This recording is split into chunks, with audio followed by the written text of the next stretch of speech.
Hello guys, welcome back to my channel Aman Jakia. तो ये समाजशास्त्र का पार्ट 12 वीडियो है और चैप्टर 12 है। तो आपका चैप्टर का नाम क्या है? राष्ट्रीय एकीकरण को प्रभावित करने वाले कारक।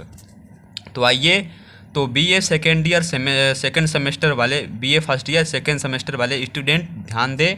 आपका जो समाजशास्त्र का एग्ज़ाम होगा MCQ में होगा। तो चलिए आइए क्वेश्चन की हम शुरुआत करते हैं। इसके पहले का वीडियो आपने नहीं देखा है तो आप देख लीजिएगा ज़रूर, आपको लिंक डिस्क्रिप्शन बॉक्स में मिल जाएगा। तो गाइस, हमारे जितने भी समाजशास्त्र के वीडियो हैं यानी कि पार्ट 12 तक यदि आप देखकर एग्ज़ाम देने जाते हैं तो यकीन मानिए आप पेपर में अच्छा मार्क्स यानी अच्छा प्रदर्शन कर पाएंगे। तो चलिए वीडियो को शुरू करते हैं। तो पहला क्या दिया है? क्षेत्रवाद ऐसे सामाजिक व्यवहार के अध्ययन की ओर संकेत करता है जिसे किसी भौगोलिक क्षेत्र एवं उसके व्यवहार के संबंध पर जोर दिया जाता है। क्षेत्रवाद की यह परिभाषा किसने दी थी? तो जॉर्ज ए लुडबर्ग ने दिया था। ऑप्शन नंबर बी क्या है इसका राइट आंसर है। चलिए नेक्स्ट क्वेश्चन की तरफ बढ़ते हैं हम। किसने कहा है कि क्षेत्रवाद एक विशेष व्यक्तियों के क्या है? किसने कहा है कि क्षेत्रवाद एक क्षेत्र, ठीक है, क्षेत्रवाद एक क्षेत्र विशेष के व्यक्तियों के विशेष तथा संपूर्ण राष्ट्र की तुलना में अपने ही क्षेत्र में श्रेष्ठ मानने और सभी क्षेत्रों में प्राथमिकता को देने की पक्षपूर्णता भावना है? किसने कहा था? हिटलर ने कहा था। ऑप्शन नंबर ए क्या है इसका राइट आंसर है। आइए नेक्स्ट क्वेश्चन बढ़ते हैं हम। भारत में क्षेत्रवाद की समस्या को जन्म देने वाले प्रमुख कारण क्या है? क्षेत्रीय संस्कृति को ही सर्वश्रेष्ठ मानना। ऑप्शन नंबर ए क्या है इसका राइट आंसर है। नेक्स्ट क्वेश्चन की तरफ बढ़ते हैं हम। क्वेश्चन नंबर 4, निम्न में से कौन सा कारक भारत में क्षेत्रवाद की भावना को पैदा करने के लिए उत्तरदायी माना जाता है? कौन है? राज्यों एवं केंद्र में टकराव, प्रांतों की सामाजिक सांस्कृतिक भिन्नता, भाषा की समस्या, यानी कि ऑप्शन नंबर डी इसका right answer. Next question, Bharatiya Samaj में व्याप्त क्षेत्रवाद का दुष्परिणाम क्या है? यानी कि राज्यों एवं केंद्र में टकराव, स्वार्थी नेतृत्व का उदय, ये क्या है हमारे भारतीय समाज में व्याप्त क्षेत्रवाद का दुष्ट परिणाम। क्षेत्रवाद की भावना को दूर करने के लिए निम्न में से कौन सी उपाय लाभकारी है? तो आइए देखते हैं। क्षेत्रवाद की भावना को दूर करने के लिए सभी उपाय क्या हैं? लाभकारी, यानी कि आर्थिक विषमता असंतुलन को समाप्त किया जाना चाहिए, केंद्र और राज्य के बीच मधुर संबंधों की स्थापना होनी चाहिए और सांस्कृतिक एकीकरण को यानी कि सांस्कृतिक एकीकरण को प्रोत्साहित किया जाना चाहिए। चलिए आगे क्वेश्चन की तरफ बढ़ते हैं हम। आगे क्वेश्चन दिया है कि निम्न में से कौन कारक क्षेत्रवाद के लिए उत्तरदायी है? क्षेत्रीय की समस्या, यानी कि क्षेत्र की समस्या, ये हमारे क्षेत्रवाद के लिए उत्तरदायी है। आगे क्वेश्चन, निम्न में से कौन सा कथन क्षेत्रवाद के निराकरण के लिए उपयोगी है? कौन से हैं? उपयुक्त में से सभी कार्य किए जाएं, मतलब क्षेत्रवाद के निराकरण के लिए सभी कार्य किए जाएं, यानी कि option number A B C तीनों कार्य किए जाएं। और क्या दिया गया है कि क्षेत्रवाद उन क्षेत्रों को परिभाषित करने का प्रयत्न करता है जो एकदम सामाजिक भावना की इकाइयां हैं तथा यथासंभव आर्थिक, जीवन एवं प्रशासनिक कार्यों की दृष्टि से उपयुक्त इकाइयां भी। यह नियम निम्न में से किसका है? किसका है? GDH कोल का है। ऑप्शन नंबर ए क्या है इसका राइट आंसर। नेक्स्ट क्वेश्चन हमारा क्या है कि निम्न में से कौन सा उदाहरण भारत में क्षेत्रवाद से संबंधित रहा है? कौन? उपयुक्त में से सभी। ऑप्शन नंबर डी इसका राइट आंसर। नेक्स्ट क्वेश्चन क्या है हमारा गाइस? किसने कहा है कि सांप्रदायिकता अपने ही जाति समूह के प्रति निष्ठा है, न कि संपूर्ण समाज के प्रति? इसका राइट क्या है? रैंडम हाउस डिक्शनरी ने कहा, ठीक है, रैंडम हाउस डिक्शनरी ये इनका नाम है। तो नेक्स्ट क्वेश्चन हमारा दिया गया है कि निम्न में से कौन सा सांप्रदायिकता का उदाहरण है? कौन है? ये सभी उदाहरण सही है, यानी कि मात्र अपने ही धर्म में सर्वश्रेष्ठ मानना, अन्य धर्मों की संस्कृति को नष्ट करना, विरोधी धर्माइयों पर अत्याचार करना, ये सभी क्या है? हमारे सांप्रदायिकता का उदाहरण है। आगे क्वेश्चन, भारत में हिंदू मुस्लिम संप्रदायों में तनाव उत्पन्न होने का प्रमुख कारण क्या है? गौवध होना, मस्जिद के सामने गाना बजाना, मंदिर मस्जिद में तोड़फोड़ होना, ये हमारे क्या हैं? हिंदू मुस्लिम संप्रदायों में तनाव, यानी कि हिंदू मुस्लिम में लड़ाई होने की भावना उत्पन्न हो जाती है, यानी कि ऑप्शन नंबर डी क्या है इसका right answer. Next question, Bharatiya Samaj में व्याप्त सांप्रदायिकता का उत्तरदायी कारक क्या है? धार्मिक असहिष्णुता क्या दिया है? असहिष्णुता और धर्मनिरपेक्षता का दुरुपयोग, सांस्कृतिक भिन्नताएं, यानी कि ऑप्शन नंबर डी ये सभी। एक सांप्रदायिक व्यक्ति समूह वह है जो कि अपने धार्मिक, भाषा भाषी समूह को ऐसी पृथक, यानी कि अलग अलग राजनीतिक एवं सामाजिक इकाई के रूप में देखता है जिसके हित अन्य समूह से पृथक यानी अलग होते हैं, उनके विरोधी भी हो सकते हैं। यह कथन किसका है? हमारे स्मिथ का है, प्रोफेसर स्मिथ का है। ऑप्शन नंबर डी क्या है इसका राइट आंसर। तो भारत में सांप्रदायिकता ने निम्न में से कौन सा दुष्प्रभाव स्पष्ट किया है? यानी कि जो हमारे भारत में सांप्रदायिकता है वो निम्न में से कौन सा दुष्प्रभाव उत्पन्न किया? कौन? तनाव, घृणा एवं संघर्ष का, भावात्मक एकता को खतरा, राजनीतिक क्या दिया है? राजनीतिक अस्थिरता, यानी कि ऑप्शन नंबर डी इसका राइट आंसर। चलिए नेक्स्ट क्वेश्चन की तरफ बढ़ते हैं हम। तो नेक्स्ट क्वेश्चन हमारे दिया गया है कि राष्ट्रीय एकीकरण और राष्ट्र निर्माण के लिए सर्वाधिक संपूर्ण भावना मानी जाती है, संबद्धता की भावना मानी जाती है। Option number B. राष्ट्र निर्माण के लिए निम्न में से कौन सा तत्व की आवश्यकता नहीं होती? आर्थिक एकता की आवश्यकता हमारे राष्ट्र निर्माण के लिए आवश्यकता नहीं होती है। राष्ट्रीय एकीकरण को जन्म देने वाले किसका योगदान होता है? सामान्य आधिपत्य व कष्ट, राजनीतिक चेतना, आर्थिक हित का, यानी तीनों का योगदान होता है हमारे एकीकरण को, राष्ट्रीय एकीकरण को जन्म देने में। नेक्स्ट क्वेश्चन, निम्न में से लौकिकता की विशेषता नहीं मानी जाता है? तो धार्मिकता से पूर्ण विमुखता, ये हमारे लौकिकता की विशेषता नहीं मानी जाती है। लौकिकता के अंतर्गत कौन सा दृष्टिकोण अपनाया जाता है? कौन? तार्किक दृष्टिकोण। ऑप्शन नंबर सी इसका राइट आंसर। लौकिकता के कारण भारतीय समाज में कौन सा परिवर्तन आया है? उपयुक्त में से सभी परिवर्तन है, यानी कि सामाजिक संरचना में परिवर्तन, जीवन चक्र और सरकार में परिवर्तन, अपवित्रता की धारणा में परिवर्तन। उपयुक्त में से सभी में आया है, तो ऑप्शन नंबर डी लगाएंगे। निम्न में से कौन सांप्रदायिकता को देश का नंबर 1 शत्रु मानता है? जवाहरलाल नेहरू। ठीक है, निम्न में से कौन सांप्रदायिकता को देश का नंबर 1 एक शत्रु मानता है? Jawaharlal Nehru. Option number B. निम्न में से कौन सांप्रदायिकता की प्रमुख विशेषता नहीं है? विभिन्न सामाजिक समूहों में संबंधित होना, ये हमारे सांप्रदायिकता की यह विशेषता नहीं है। आगे क्वेश्चन हमारा दिया गया है कि सांप्रदायिकता के कारण राष्ट्र निर्माण में कौन सी बाधा उत्पन्न होती है? जन धन की हानि होती है, सामाजिक सांस्कृतिक विघटन होता है, और सामाजिक तत्वों की वृद्धि होती है, यानी कि ऑप्शन नंबर डी इसका राइट आंसर है, सभी की होती है। हिंदू मुस्लिम संप्रदायों में तनाव और संघर्ष का प्रमुख कारण क्या है? सभी हैं, ऑप्शन नंबर डी अभी हमने आपको बताया है। नेक्स्ट क्वेश्चन क्या है हमारा नेक्स्ट क्वेश्चन है कि भारत में क्षेत्रवाद को जन्म देने कारक क्या है? उपयुक्त में से सभी, ये भी क्वेश्चन बताया गया है। क्षेत्रवाद की विशेषता नहीं है तो राष्ट्रीय संस्कृति को पुनर्जीवित और उप संस्कृति का निर्माण करना, ये हमारे क्षेत्रवाद की विशेषता नहीं है। चलिए आगे क्वेश्चन की देखते हैं हम। तो दिया है राष्ट्र निर्माण का आवश्यक तत्व नहीं है इनमें से, तो स्वतंत्र धन संपत्ति की अधिकता, ये हमारे राष्ट्र निर्माण का आवश्यक तत्व नहीं है। नेक्स्ट क्वेश्चन, स्वतंत्र भारत में राष्ट्र निर्माण में कौन से कारक का योगदान नहीं रहा है? उदारीकरण की नीति, यानी कि उदारीकरण स्वतंत्र भारत के राष्ट्र निर्माण में यह कारक का योगदान नहीं रहा है। तो यदि ये होता तो क्या होता, आप कमेंट बॉक्स में बताएं। किसकी मान्यता है कि लौकिकता धार्मिक किसकी मान्यता है कि लौकिकता धार्मिक सह अस्तित्ववाद है? Doctor Radhakrishnan. Option number B इसका राइट आंसर है। तो कमेंट बॉक्स में बताएं आप कि डॉक्टर राधाकृष्णन सर्वपल्ली का जन्म कहाँ पर हुआ था, किस सन में हुआ था। नेक्स्ट क्वेश्चन, निम्न में से किसे भावात्मक एकता के लिए खतरा माना जाता है? संप्रदाय किसको माना जाता है? संप्रदायवाद को भावात्मकता एकता के लिए खतरा माना जाता है। डेंजर, हिंदी को राष्ट्रभाषा के रूप में प्रतिष्ठित करने का विरोध किसने किया था? दक्षिण भारत के राज्य हिंदी भाषा को के रूप में प्रतिष्ठित करने का विरोध किया था। ऑप्शन नंबर ए इसका राइट आंसर।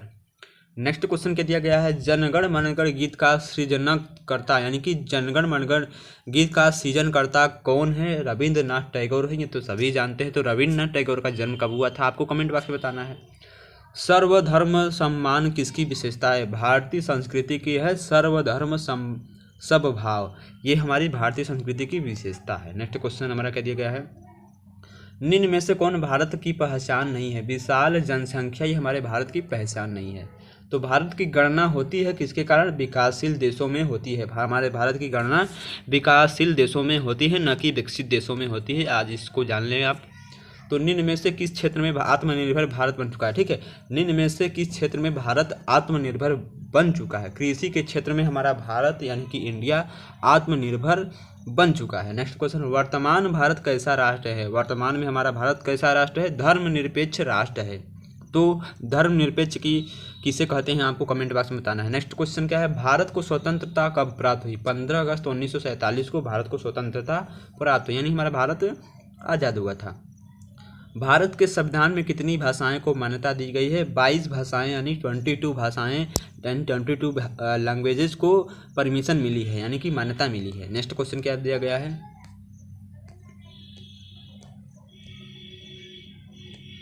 हमारा नेक्स्ट क्वेश्चन क्या दिया गया है कि निम्न में से किस भाषा को राजभाषा का दर्जा प्राप्त है? अंग्रेजी को राजभाषा का दर्जा प्राप्त है। नेक्स्ट क्वेश्चन, हिंदू एवं मुस्लिम संस्कृति में संपर्क के कारण कौन सी प्रक्रिया शुरू हुई थी? पर संस्कृतिकरण की प्रक्रिया शुरू हुई थी। ऑप्शन नंबर 20 का राइट आंसर। भारत में निम्नलिखित में से कौन सा महत्वपूर्ण कारक नहीं है जो कि राष्ट्रीय अखंडता को बाधित करता है? पूंजीवाद। Option number C. आगे क्वेश्चन दिया गया है कि भारतीय समाज की एकता और स्थिरता निर्भर करती है, किस पर करती है? धर्म एवं संस्कृति पर हमारे भारत की समाज की एकता और स्थिरता निर्भर करती है। आगे क्वेश्चन, क्षेत्रवाद में अनिहित है, क्या है? कूट की सहायता बताना है। क्षेत्रवाद में हमारे प्रांतीयता और अलगाववाद अनिहित है, अंतर्निहित है, यानी कि है उसमें। नेक्स्ट क्वेश्चन, निम्न कारकों में से कौन राष्ट्रीय एकीकरण में बाधक है, यानी कि बाधा डालता है? यानी कि जातिवाद, संप्रदायवाद, क्षेत्रवाद, ये तीनों क्या है हमारे राष्ट्रीय एकीकरण में बाधक हैं। निम्नलिखित में से कौन सा कथन सत्य है? तो उपयुक्त में से सभी कथन सत्य हैं। ऑप्शन नंबर ए, बी और तीनों।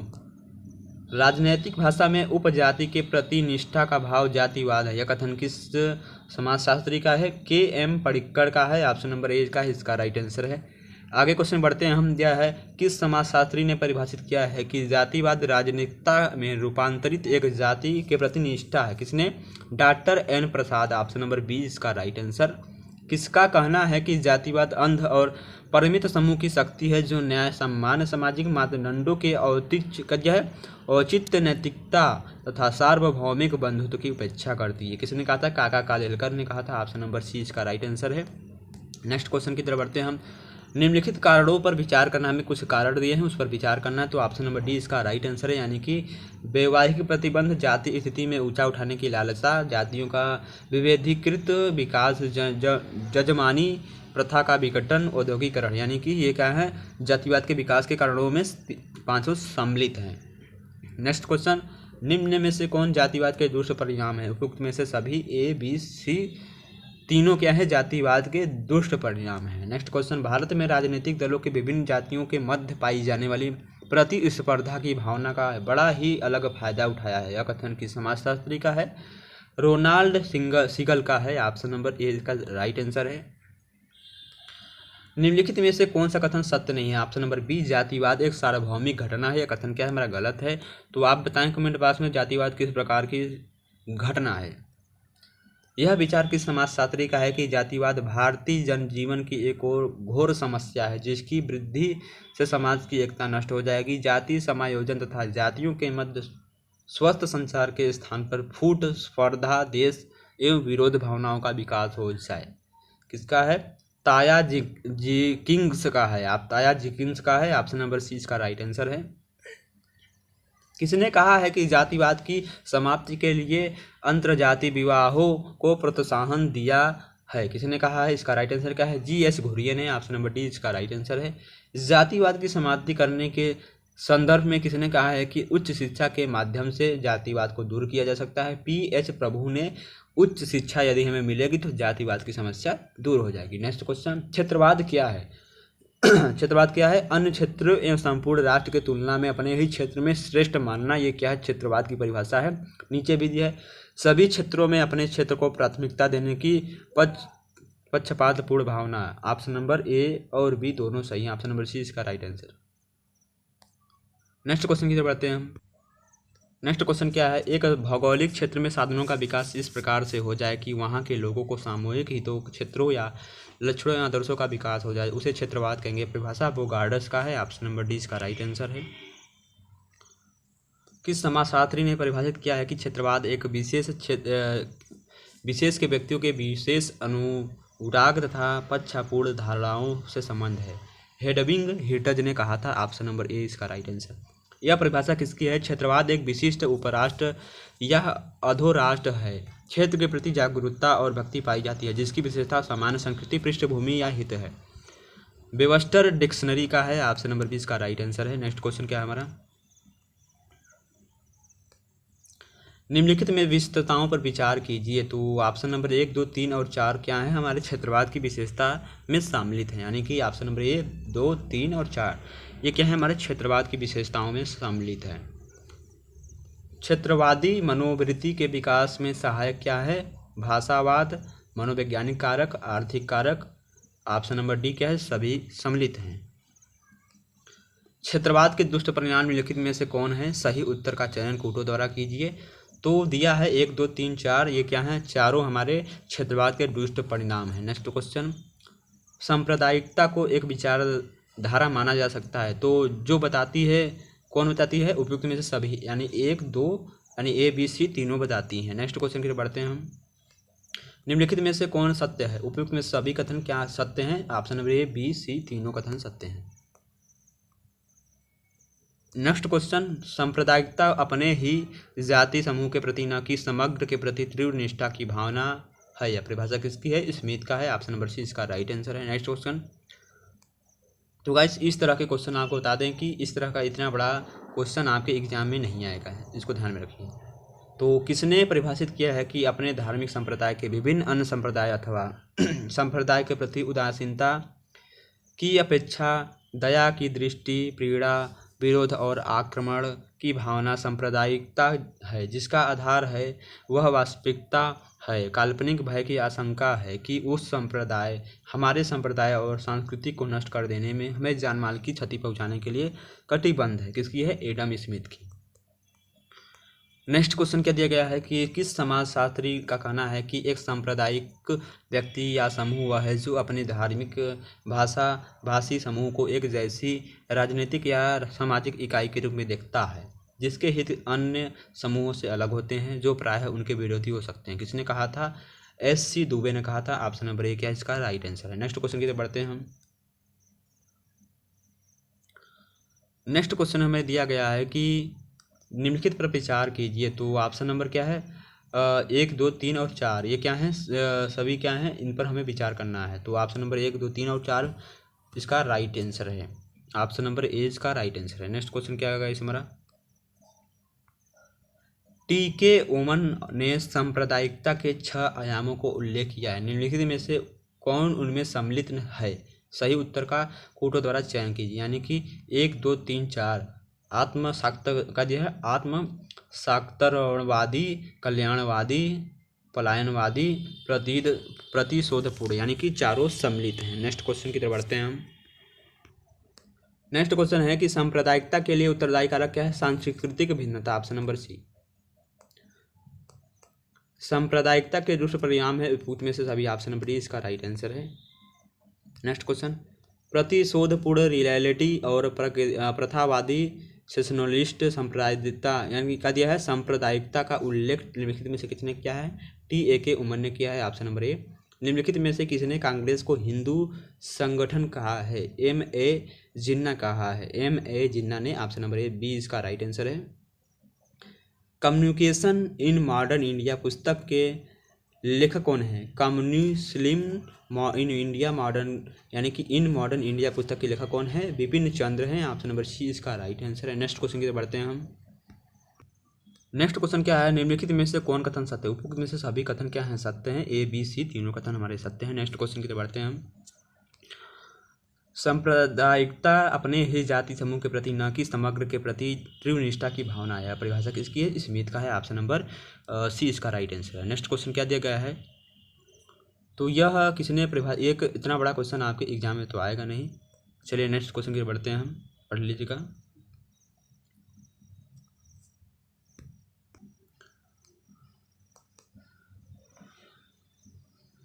तो गाइस ये क्वेश्चन रिपीट हो गया है। नेक्स्ट क्वेश्चन की तरफ बढ़ते हैं हम। तो किस समाजशास्त्री का कहना है कि एक सामाजिक व्यक्ति या वह समूह है जो अपने धार्मिक भाषा के भाषी के समूह को पृथक राजनीतिक सामाजिक इकाई के रूप में देखता है, जिसके अन्य हित समूह से अलग होते हैं। परिभाषा उनके विरोधी भी हो सकते हैं। परिभाषा किसकी है? SC दुबे की है। ऑप्शन नंबर ए इसका राइट आंसर है। तो निम्नलिखित पर विचार कीजिए।